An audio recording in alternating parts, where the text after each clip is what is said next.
Hello. We are in Bryn Mawr, Pennsylvania, United States. And the date is very recent, so we have a baby. September 21st, 2016 at 10:16 a.m. Back it up one. The sun is in Virgo with Jupiter within 10 degrees, so Jupiter is combust. Mercury is in Leo. Venus is in Virgo. Venus rules fixed earth. She is in mutable earth. This belongs to Mercury. But Mercury's not in its own house yet. It's in the house of the sun, and the sun is in the house of Mercury. So you'll speak as the sun, but your communication, this is communication and the sun. Mercury and the sun, your outer personality and your communications is in the house of the sun. So you're going to come off really as a Virgo. As a Leo, even though you're a Virgo. Your benevolent planet, Jupiter, is definitely combust. Let me fix this. You are a daytime baby. You are also a Virgo ascendant, I believe, but we'll check that momentarily. Saturn in Scorpio, which used to be the eagle. Mars, they probably don't call that Sagittarius. Actually, no. Yes, it's going to be Sagittarius. As Mars, it's coming off the knee of Ophiuchus, but the last star of Scorpio would be here. And it's just coming off. So it's also on 3 degrees either side of the cusp. So your Mars will have more tendencies of Sagittarius, but it'll still be dragging that Scorpio energy with it that is also influenced by Saturn in this particular case. Let's move along. Let's see if I can get rid of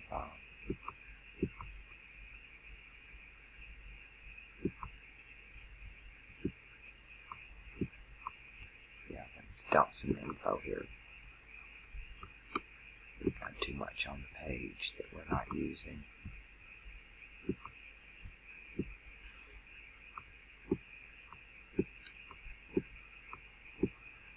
Moon in Taurus, which is fixed earth. This is how people see you. It's how people will judge you based on this. And that moon sometimes falls in this eye right here, which is Oculus Boreas. But yours is below. Right now the moon is traveling above and it's wobble up here when we were born. Now it's very low. And I guess that's why Ophiuchus over here is rising. And everything's falling in Ophiuchus. I wonder if that has anything to do with the tsunami we had when the earth shifted. Because I haven't actually been doing this long. I got into all of this through the languages. Let's take a look and find out where Pluto, we know where Pluto is right now. Pluto is in Sagittarius, which is the humanitarian side. So when this comes around again in your lifetime, which most people hope they live that long, but the major influence and journey of the soul would be in Sagittarius, which is the humanitarian side. Let's go find Uranus, because this is where the change in the outer world is going to come. Pisces, which belongs to the age of the church. It's right in the middle, so it's very neutral. It's not one side or the other. It's a very simple, neutral, peaceful. When things come into being, it's by war. That's why they say destruction and creation, or order out of chaos, or death and rebirth. And you have that at either end of a sign, but in the middle of the sign, that's where you find the balance, so to speak, the peace, the neutral side. That's my dog. What else do we have going on?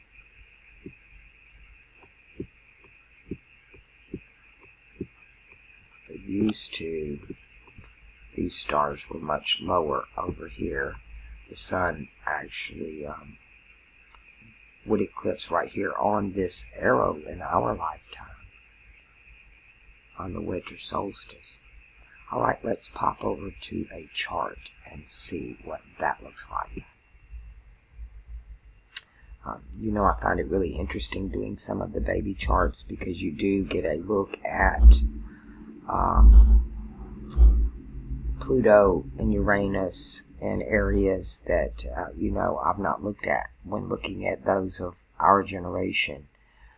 It generally fell from Leo into Virgo, and some of the younger ones that are asking, they're in the Libra, but to have the babies, those who have Pluto and in Scorpio or Sagittarius, and soon we'll be having them born in Capricorn, which will be another defining generation that will come, the one after this one. But this is a humanitarian generation here. Sun at 44 degrees of Virgo. Moon at 11 degrees of Taurus. You'll notice the number sequence in here. Mercury at 20 degrees of Leo. Venus at 3 degrees of Libra. Mars at 2 degrees of Sagittarius. Jupiter at 8 degrees of Virgo. Your planets are opening signs. It's at the beginning of Virgo, at the beginning of Leo, at the beginning of Libra, at the beginning of Sagittarius. And what's really ironic about this is that it's spread all over the zodiac. You have some in fire, some in water, some in earth, some in air.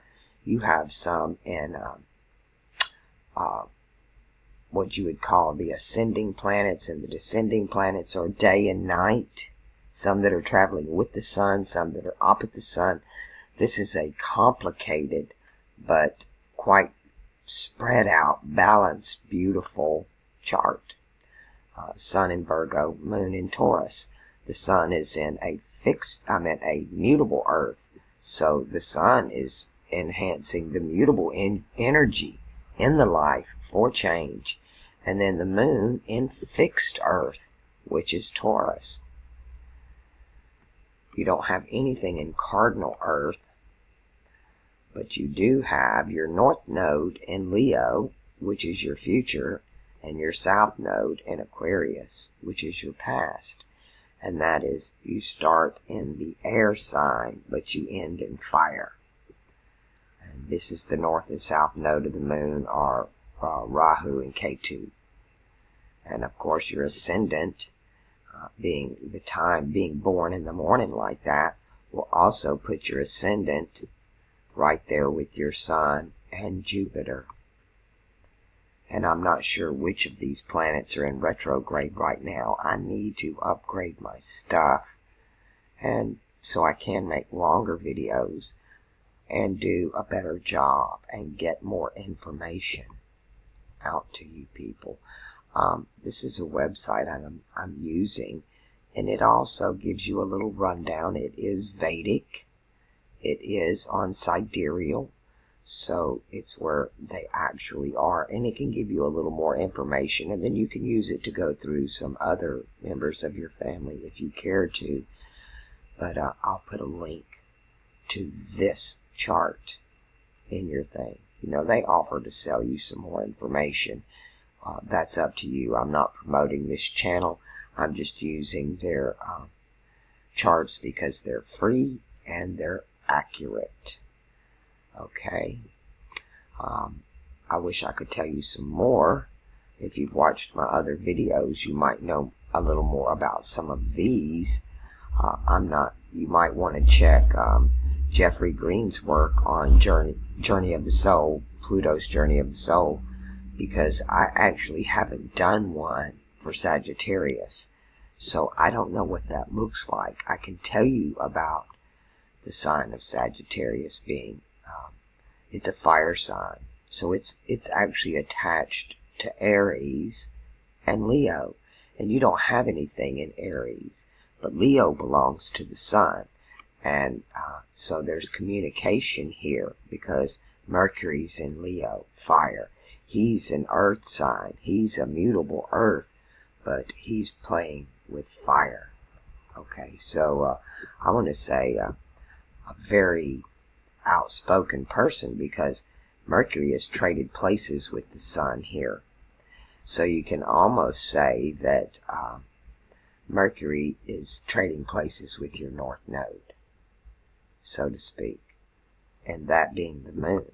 But because Mercury's stepping in here and is in Leo right there with your north node, so Mercury's going to affect your communications, will affect, if not rule, your future.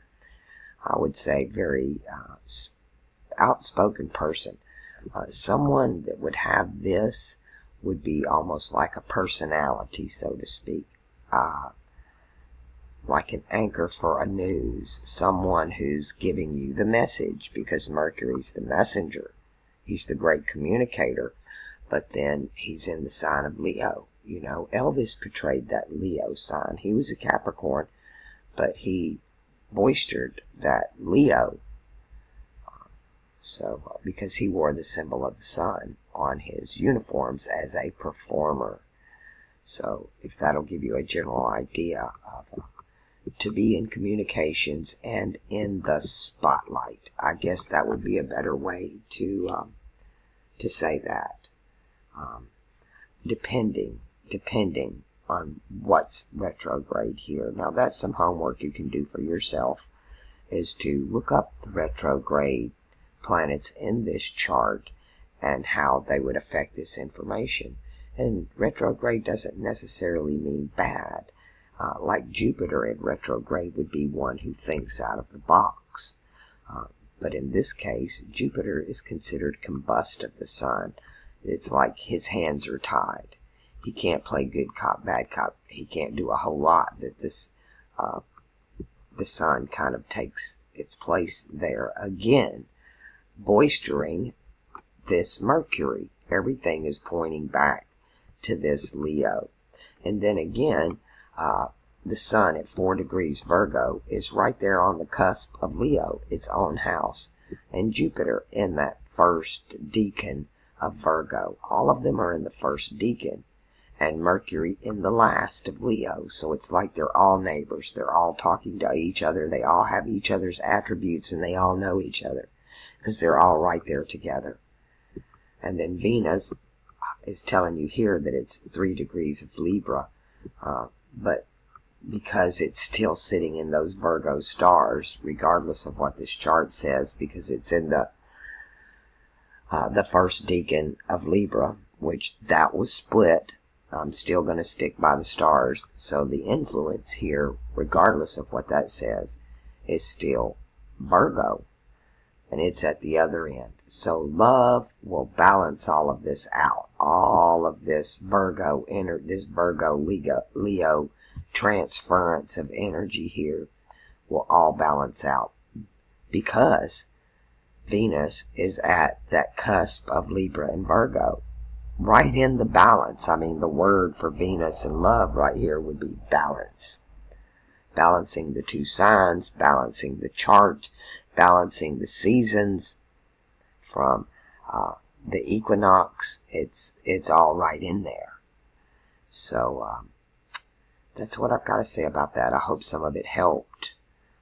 If you want to know about more serious things in the chart, when you look up the retrogrades in this chart, it'll help explain some of those synchronicities. If you have things like that just are out of the abnormal in your life. If you are an unusually born child, the idiosyncrasies show up in the retrogrades. And the planets that are debilitated and exalted, depending upon the sign that they're in. That's a lot of homework you can do for yourself. If I had more time and a little better programs, I could offer that to you. But I can point you in the right direction, and I hope this information helped you, little one. I mean, you're not even a year old yet. I hope your parents keep this for you and let you watch it in later years of your life. And you can learn by it and add to it, and who knows, you're a great communicator in the spotlight. Maybe one day you'll grow up to be an astrologer. After all, the stars are spotlights. And have a great life, little one.